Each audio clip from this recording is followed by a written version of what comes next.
విచిత్రమైంది ఈ పరిస్థితి. Yeah sir, ఏంటి ప్రత్యేక హోదా అంశాన్ని మళ్ళీ తెర మీద తీసుకొచ్చి మళ్ళీ జంతర్ మంతర్ రాజకీయాలు చేస్తున్నారండి? ఎలక్షన్ టైం వస్తే కల్లా ఇంకా అలా లైమ్ లైట్లోకి తీసుకురావాల్సిందేనా ప్రత్యేక? సార్, ఇది రెడ్ వచ్చే మొదలాడు, వర్మ వచ్చే మొదలాడు అని తప్ప ఇందులో కొత్త ఏముంది సార్? దీంట్లో షర్మిల వచ్చారు, ఆమె ఏది విజయవాడ నుంచి కడపకి వెళ్ళారు.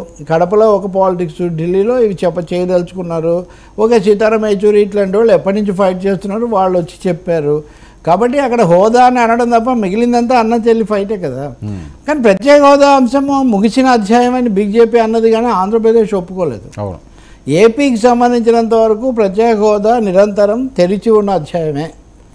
అది ఎన్నికల్లో కూడా ముఖ్య అంశం అవుతుంది. బీజేపీ మళ్ళీ ఏవో మాటలు చెప్పాల్సి వస్తుంది. షర్మిల కూడా కాంగ్రెస్ నాయకురాలుగా ఆమె దాన్ని తీసుకొచ్చారు, ఆమె కూడా చెప్పాల్సి వస్తుంది. బట్ అక్కడ మళ్ళీ ఇదే సీనే కదా. షర్మిల ఆధ్వర్యంలో హోదా తప్ప ఇప్పుడు అదనంగా ఇక్కడ ఏమీ లేదు సార్.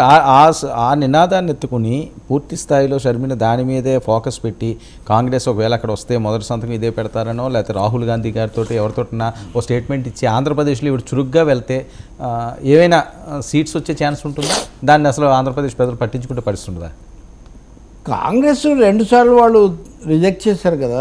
షర్మిల రావడం వల్ల తలకిందులు అయ్యేదేమీ లేదు అని చాలాసార్లు మనం చెప్పుకున్నాం. కానీ ఒకటే, ఆమె వచ్చినందుకు మోదీ అనే పేరు, మోదీ మీద విమర్శలు కూడా వినిపిస్తున్నాయి కాంగ్రెస్ వల్ల.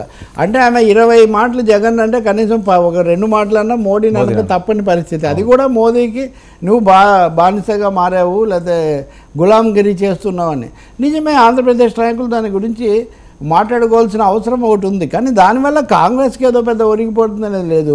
షర్మిల ఢిల్లీలో సీతారాం యేచూరి గారిని పిలిచింది, కానీ విజయవాడలో శ్రీనివాసరావును రామకృష్ణనే ఆమె పిలిచింది. ఆమె అంటే ఏపీలో సంబంధించినంత వరకు అక్కడ ఆమె ఒక్క నాయకురాలు, కాంగ్రెస్ పార్టీ కాదు అక్కడ. అది షర్మిల వర్సెస్ జగన్ పోరాటంగానే ఉంది. శరద్ పవార్ గారిని కూడా అదే శరద్ పవార్ను నేను అంటుంది, ఏం కలిసినా కానీ కనీసం ఢిల్లీలో చూపించిన పార్టీ ఒక విశాలత్వం, నలుగురిని కలుపుకొని పోయేవటం లాంటిది ఆమె విజయవాడలో అంటే ఆంధ్రప్రదేశ్లో ఆమె చూపించలేదు.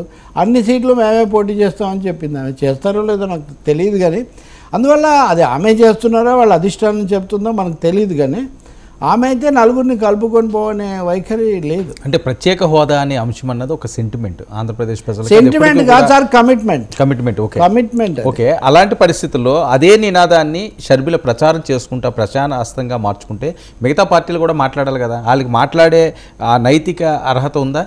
వర్మ, నేను 2 సార్లు పుస్తకాలు రాశాను ప్రత్యేక హోదా మీద. బుక్స్ రాసిన వాళ్ళలో నేనే.